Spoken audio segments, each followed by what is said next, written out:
abarundi bose baranezerewe. Umurundi atanezerewe ni wa murundi yemera kuba umuja w'ubutegetsi bw'u Rwanda, niwe wenyine ubu azingirwa. Mu gihe umukuru w'igihugu avuga yuko abarundi bose kino gihe banezerewe, ko abatanezerewe ari abaja b'igihugu cy'u Rwanda, hakaba hariho n'ikindi gice c'abarundi bagira bati dutegerezwa kugaruza umunezero satani yatunyaze. Murumva yuko ico duhuriyeko twese ari umunezero. Hariho abo biyumvira rero bati none satani yatunyaze umunezero gute? Bati mbega umunezero wowe umenya gute? Wowe uharura gute? Wofatira kuki kugira ngo uvuge ngo aba bantu barafise umunezero canke ntabo bafise? Kugira ngo turonke inyishu y'ivyo bibazo vyose, twarondeye Professor Jeffrey Sachs, abandi bamwita Jeffrey Sachs. Ubu n'umwigisha adasanzwe yigisha kuri kaminuza bita Columbia University muri Leta Zunze Ubumwe za Amerika. Ubu n'umwigisha w'ibijanye n'ubutunzi, n'umu economist. Ubu n'umuhinga azwi cyane ku isi. Ugiye no kuri YouTube usanga amaradiyo canke amateleviziyo menshi amaze kumugirisha ibiganiro. N'umwigisha akongera akaba umu analyste, akongera akaba umu consultant, eka n'umuntu ahambaye. Turetse n'ivyo yarakoze no muri ONU, ari umuhanuzi wa Ban Ki-moon. Ubu rero n'umuhinga mu bijanye no kuraba ko ibihugu bifise umunezero canke atawo bifise. Aha leta ya Dubai yari yamutumiye kugira ngo atange icigwa ku barongozi kuvyerekeye umunezero. Professor Jeffrey, turaguhaye akanya. Karibu sana. Murakoze. Ubu rero ni Professor Jeffrey Sachs wo kuri Columbia University hariya muri Leta Zunze Ubumwe za Amerika. Mwaramutse banyakubahwa mu vyubahiro vyanyu, bashinga ntahe bapfasoni. Fise umunezero kubwiteka ntewe yo kugaruka ngaha Dubai. Nagomba ndabashimire kuba mwateguye iyi nama y'abarongozi ba leta. Nibaza yuko atari Dubai yonyene iza kuronka inyungu muri bino biganiro, ariko n'isi yose iraza kuhigira. Nibaza ko muza kubaza n'ibibazo bitari bike kandi ibibazo vy'ubwenge. Muraza kubona ukuntu leta ikoresha ubuhinga bugezweho, ukuntu leta ishobora gutanga amaserivisi mu buryo bugezweho.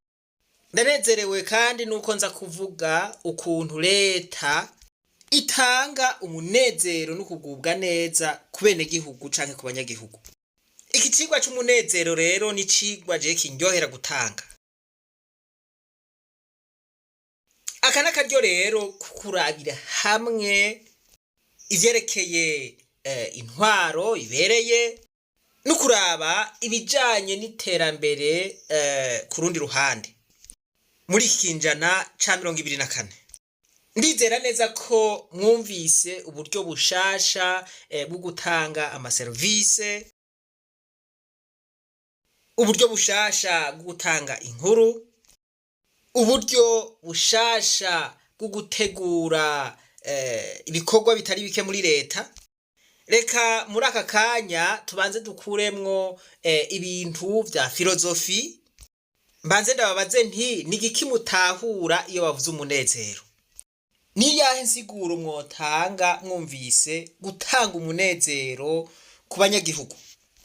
Ni ibintu umengo ntibiboneka neza, ndabizi. Ni ibintu udashobora kubona neza iyo bitariko birashirwa mu ngiro. Dutanguye na filozofi rimwo, nibaza yuko twotangura n'umufilozofe yabivuze. Umufilozofe yabivuze rero n'uyu mufilozofe yitwa Aristote. Kuko Aristote mu myaka myinshi irenganye yagize uruhara runini mu kwiyumvira kubijanye n'umunezero.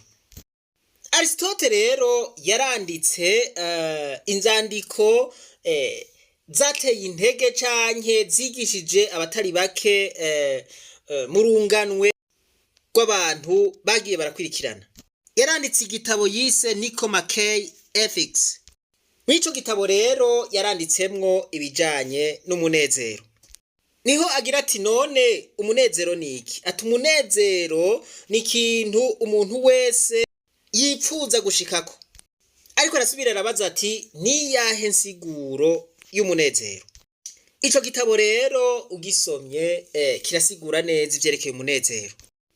Mu kigiriki iryo jambo umunezero yitwa eudaimonia.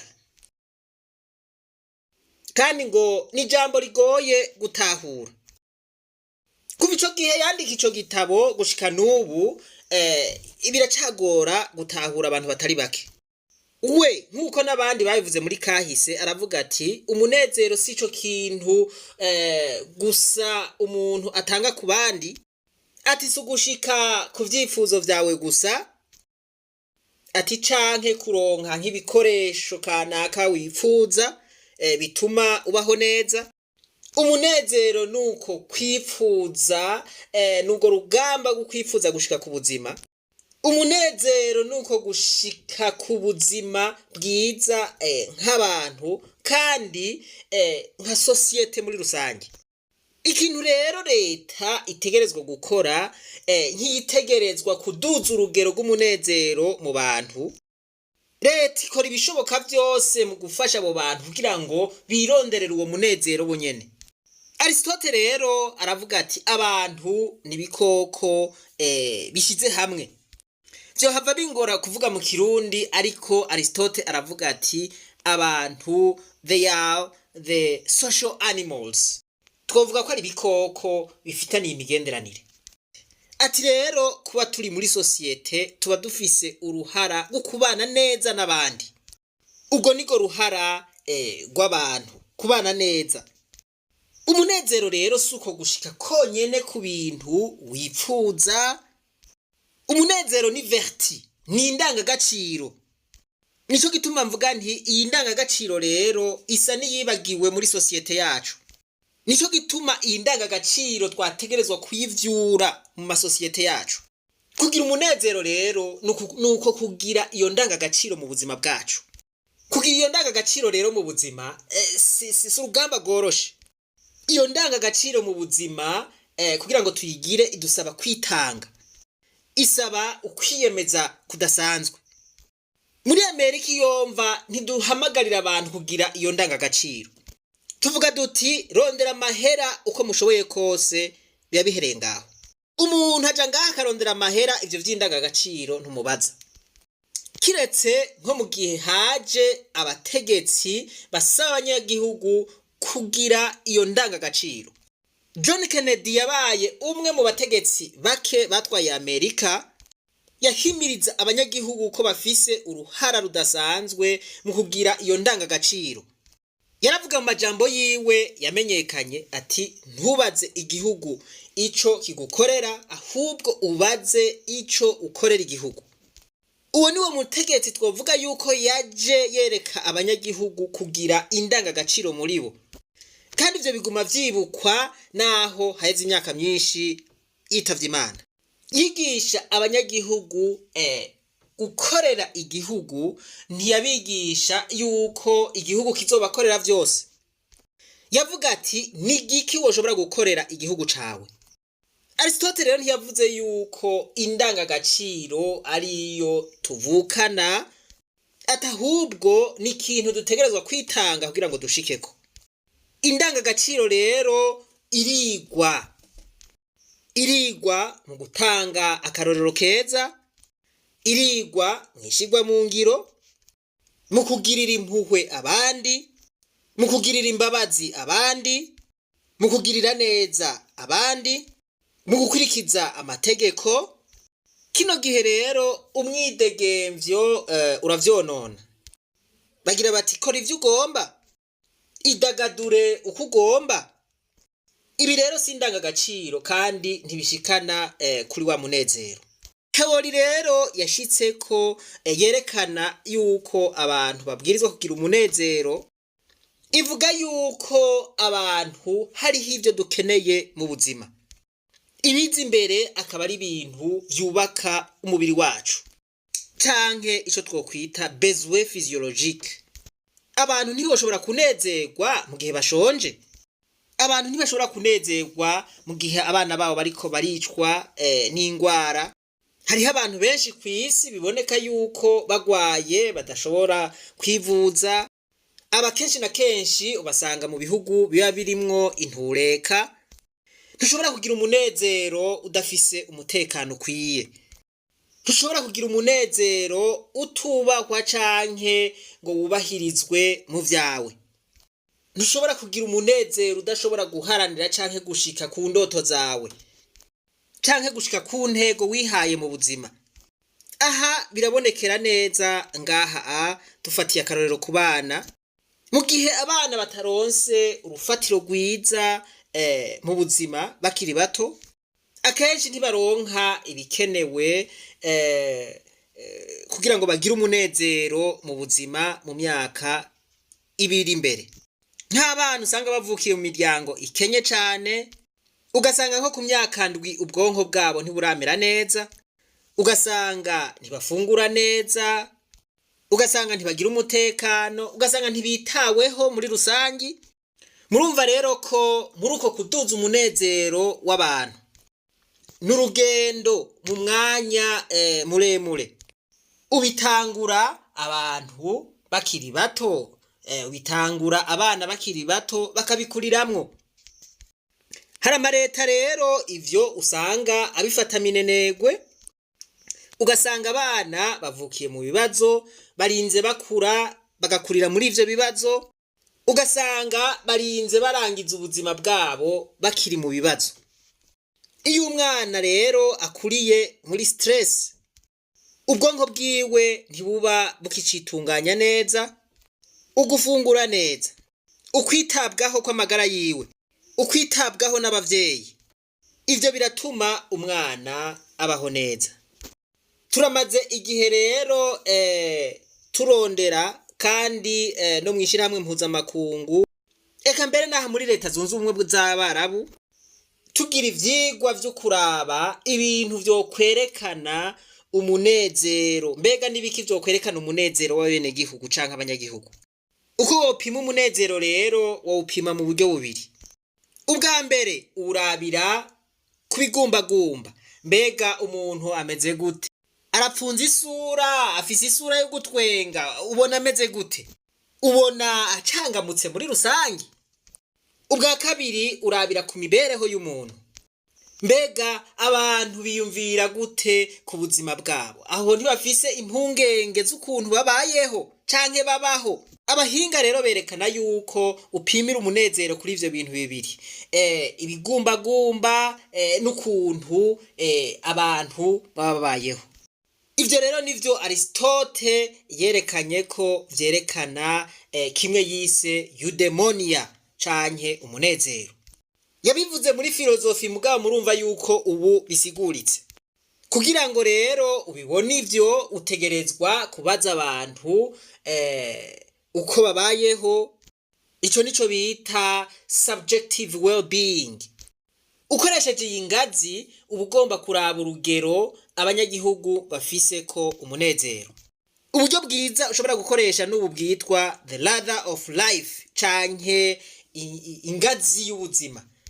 Aha fata kuri iyi ngazi ko hejuru ari umunezero ushoboka wifuza gushikako, hasi naho ko hariyo umubabaro canke ata munezero mwinshi uriyo. Murumva yuko hasi hariyo umubabaro. Kuri iyo ngazi rero bivanye n'ubuzima urimo, wewe wokwishira hehe? Wokwishira hasi, wokwishira hagati canke wokwishira hejuru? Reka naho icigwa kitarahera ngira ico ndakavuze ko ntaracibagira. Wewe nk'umurundi umaze kuraba iyi ngazi y'ubuzima canke ico yise the ladder of life, hejuru hariyo vya bindi vyose wifuza gushikako kugira ngo umererwe neza canke ugire umunezero. Hejuru hariyo wa munezero, hasi hariho umubabaro. Kuri iyo ngazi ubona wogwa hagati ni ukuvuga ngo uguye hagati uri hagati y'umubabaro n'umunezero. Ubona wogwa hasi canke wogwa hejuru. Mu yandi majambo tuvuge yuko hagati na hagati ari ku murongo utandukanya umunezero n'umubabaro bivanye n'ubuzima ubayemwo. Wogwa ku murongo canke woja hejuru y'umurongo canke woja munsi y'umurongo. Nimba wogwa munsi y'umurongo urumva yuko ata munezero ufise. Nimba wogwa hejuru y'umurongo urumva yuko woba ufise ibice bikeya byovana naho ushitse hejuru y'umurongo. Aho ivyo wobifata uravye kubayeho nuko bategerezwa kubaho. Ivyo wobifata uravye mu vy'intwaro, uravye uko wategerezwa gutwarwa nuko utwawe n'ibindi vyinshi. Wowe nyene ni ushobora kuvuga uti ndi ku murongo, ndi hejuru y'umurongo canke ndi munsi y'umurongo. Ibi bintu rero ni ibintu bikomeye cyane bishobora kwerekana ko abantu bafise umunezero canke atawo bafise. Kandi ibi nivyo vy'urufatiro mu gupima umunezero abantu bafise. Amahera umuntu afise canke income per capita, iki kirahambaye cyane. Iki kintu rero tucitondere kugira ngo tugitahure neza twebwe nk'abarundi. Yavuze ngo mu Burundi ngo nta muntu ngo aronka ngo amadolari ngo amajana na 25 ngo ku mwaka. Voilà, murumva yuko umukuru w'igihugu ariko aridoga ngo umuhinga yavuze ngo nta murundi ashobora kuronka amadolari amajana 425 ku mwaka. Voilà, iki rero nico yise uyu muhinga income. Aha niburi turashobora kuraba amafaranga amwayene umunyagihugu ashobora kuronka mu gihe aronka amajana 425 amadolari. Mugabo murumva yuko umurundi muri rusangi amwayene atayaronka. Reka rero tugiharura. Dufate basi ku murundi aronka ayo madolari amajana 425 ku mwaka. Umwaka urimo iminsi amajana 365. Tugabuye aya madolari amajana 425 tukagabura n'iminsi amajana 365, dutora idolari rimwe n'igice kimwe. Reka dufate ko ari idolari rimwe. Iyi ni mwayene. Dufate ko umunyagihugu wese w'umurundi ashobora kuronka idolari rimwe ku munsi. Tuje kuvunja idolari rimwe kuri Kotebu canke kwa Siyoni. Idolari ni 5,000 vy'amafaranga y'amarundi. Ikibazo rero umuntu yoca yibaza, ku miliyoni 13 ziri mu Burundi n'abantu bangahe boba bashobora kuronka 5,000 ku munsi? Nukuvuga ngo ushobora kuronka 5,000 ku munsi, bica vyumvikana yuko tugwije n'imisi 30 iri mu kwezi ushobora kuronka 150. Iyumvire rero mu gihugu c'u Burundi n'abantu bangahe boshobora kuronka 150. Iki rero nico twokwita PIB par habitant par mois, canke iri dolari rimwe nico twokwita PIB par habitant par jour. Iki nico bita GDP per day canke GDP income per day. Murumva umuhinga yavuze ati nta n'amadolari amajana 425 umurundi ashobora kuronka ku munsi. Amwayene. Mvuze amwayene ni muri rusangi. Murabitahura kuko hariho n'abaronka miliyoni canke miliyoni 3 nibisanzwe. Mu bindi bihugu PIB par jour usanga iri mu madolari nk'J150. Muce mugereranya ubuzima bw'abo bantu ukuntu boba bumeze n'ukuntu ubuzima bw'umurundi boba bumeze. Nari ngovye ko mutahura iki kintu avuze ca income. Mbega ushobora kuronka amahera ngahe ku munsi? Ivyo birashobora gutuma ugira umunezero, tuvuga duti urafise umunezero canke ntawo ufise. Utagira amafaranga ku mufuko, amafaranga yo kugura ico ugomba, ukeneye agafanta canke ukeneye akunyu canke ukeneye agasukari, ata amafaranga ufise yo kukagura, wumva wogira umunezero gute? Reka tubandanye rero turaba n'ibindi bifatirwako mu gupima umunezero. Icya kabiri kigaragaza umunezero nico bita social support. urafise umuryango canke abagenzi ushobora kwitura mu gihe ukeneye ibintu. Abantu bamwe usanga barigonye batagira ikibafasha, abandi nabo usanga bafise ikibafasha. Abo rero bafise ikibafasha usanga babayeho mu munezero gusumbya abo batagira ikibafasha. Mu gihugu kirimo umunezero rero usanga abanyagihugu ivyo bakeneye babifashwa na leta. Icya gatatu n'amagara y'umuntu wese. Uko amagara yawe ameze biragaragaza umunezero ufise. Amagara yo ku mubiri n'amagara yo mu mutwe. Udafise amagara meza, iyo ugwaye ntushobore kwivuza neza, aho mw'ico gihe biragaragaza neza yuko utaba ufise umunezero. Mu gihe ufise impungenge, hamwe ushobora kwiyumvira uti mbega hamwe nogwara no kwivuza gute, mw'ico gihe urumva yuko uja mu ruhagarara, nta munezero ushobora kugira. Mu gihugu kirimo umunezero, ivyo wowe ufise ko impungenge, abandi baba bifashwa na leta, nta mpungenge bagira z'ukuntu bo kwivuza canke ku magara yabo. Icya kane gifatirwako n'umwidegemvyo.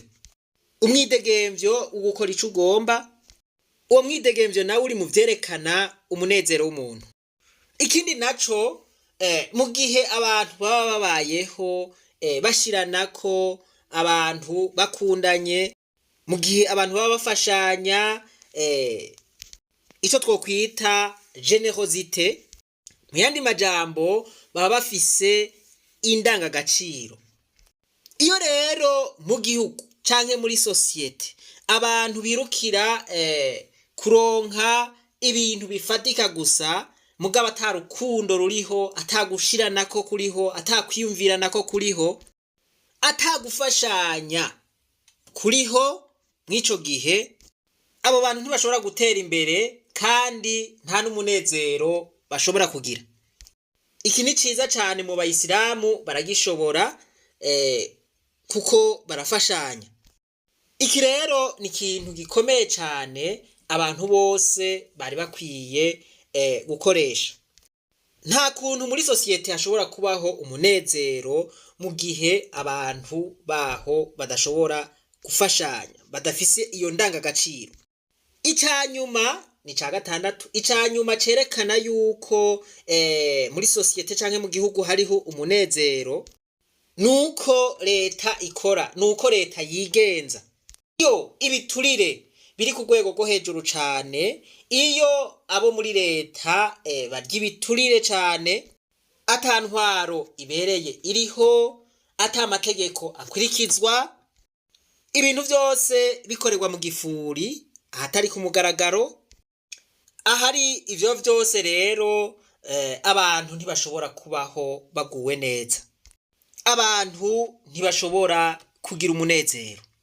Ufatiye kuri ibi vyose rero urashobora kuvuga uti aba bantu barafise umunezero canke ntabo bafise.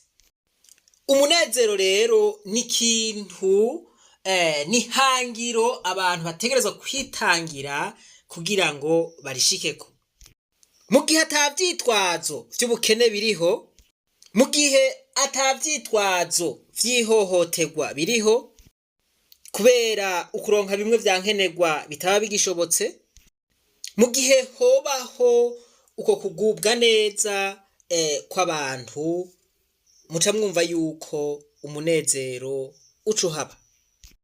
Uravye kuri kino gicapo urabona ibihugu akenshi na kenshi biba birimwo ihohoterwa canke biba birimwo intureka, bikagaragara ko hategerezwa gukoreshwa uburyo buteye imbere kugira ngo habeho urugero rw'umunezero, kuko hasanzwe higaragaza umubabaro, nta munezero uriho.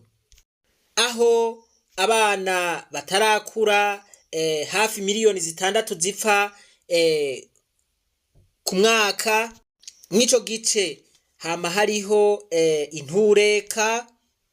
Ivyo rero navyo bikaba vyokugwaho n'intwaro nziza, intwaro ibereye. Hariho rero n'ibindi bihugu biza imbere y'ibindi mu vy'umunezero, Finland muri uno mwaka w'2024 iza ubwa mbere. Ibi bihugu vyo muri Scandinavia nivyo biza imbere y'ibindi vyose. Narakoze ivyigwa muri Denmark no muri Sweden no muri Finland. Abantu bafise ubuzima buri ku munzane, n'abantu bafise urukundo. Leta zaho ziritaho abanyagihugu baho, cane cane abana, kugira ngo bakure bafise amagara meza. Umuntu naho aba ari umukene aba afise sekirite.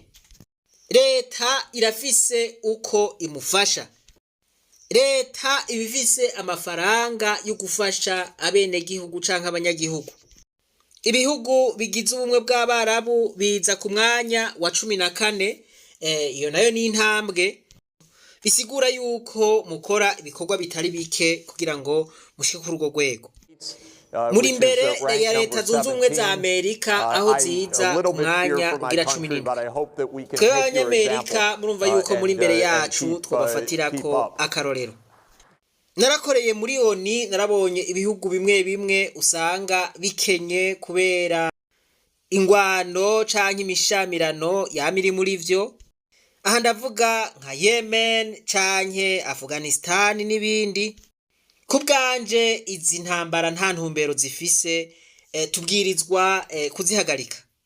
Igihugu rero nka Amerika gishobora kuba gifise ubutunzi, ego ni kimwe kigaragaza umunezero, ariko igihugu kirashobora kuba gitunze mugabo kitagira umunezero. Ndasubiye kubashimira rero kuri izi nteguro zose mwagize mu gutegura iyi nama idasanzwe.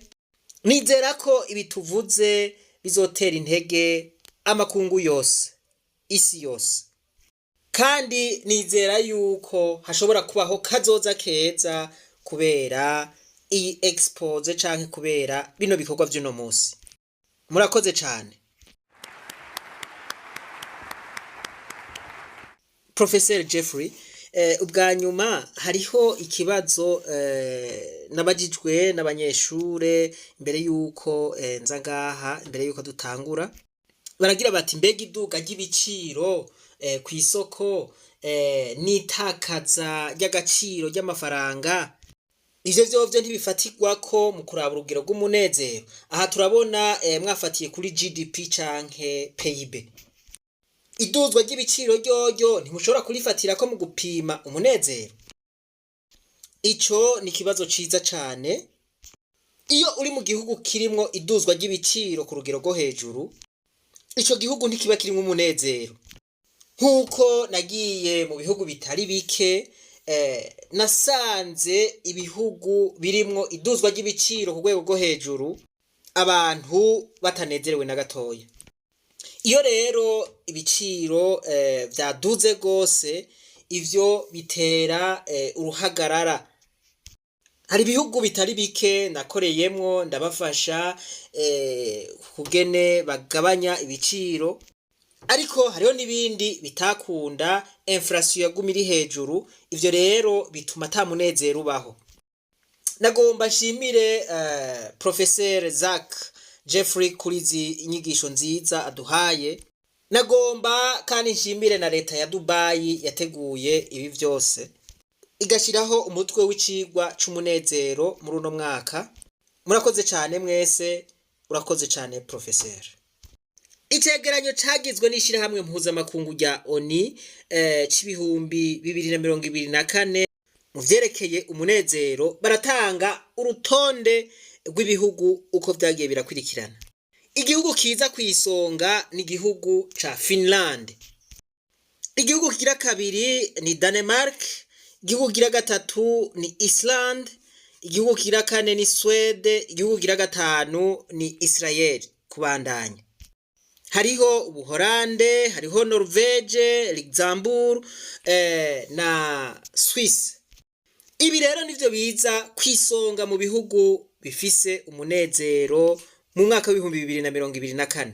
Ibi nivyo bihugu abantu benshi kw'isi bafise indoto yo kujamwo, kuko ni bihugu abantu baho babayeho neza.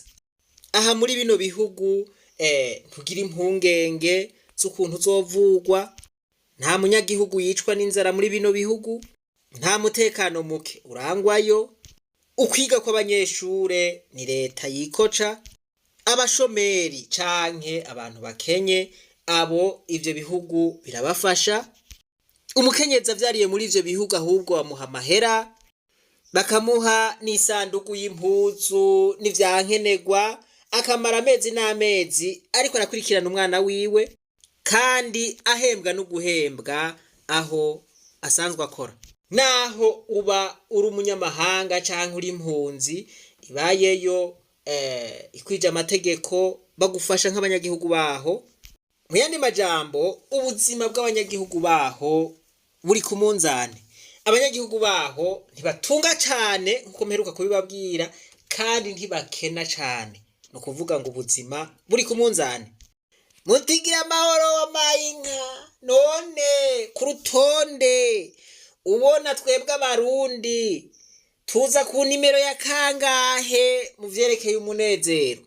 Mu vyerekeye umunezero ku rutonde aha berekana yuko igihugu c'u Burundi kiza ku mwanya w'140. Turashobora kuba turi ku mwanya umwe na Sierra Leone, inyuma yacu hakaba hari Lesotho, Lebanon na Afghanistan. Mu kurangiza reka nsubire ndabibutse ivyo bafatirako mu gupima umunezero. Social support, ugufashanya. Income, amafaranga umunyagihugu ashobora kuronka ku munsi. Health, amagara, mbega amagara y'abanyagihugu yifashe gute? Abanyagihugu bagwaye baravuzwa. Freedom, mbega abanyagihugu baridegemvya, ni ku rugero rungana gute abanyagihugu bidegemvya? Baravuga badatewe ubwoba, barashikiriza ivyiyumviro vyabo neza, barakora ivyo bafitiye uburenganzira. Generosity, hoba hariho urukundo. Icanyuma, ibiturire bitangwa ku rugero rungana gute? Ufatiye kuri ibi mpejeje kuvuga, kubona Uburundi bwaje kuri uwo mwanya w'140 mu bihugu 143 vyakoreweko, ubona ivyo biharuro vyoba vyaraturenganije canke bivanye n'ivyo ubona ku munsi vyoba vyegeranye n'ukuri? Aha ni waheza kumviriza iki cigwa, ndibaza yuko ucumenya ingene uhagarara.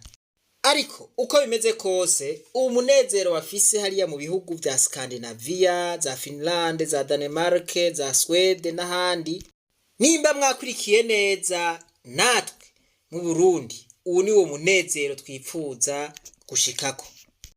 Uwo munezero bose bagomba kuja kuronderayo, twifuza yuko bawusanga iwacu, twifuza yuko twogira umunezero nk'uyu.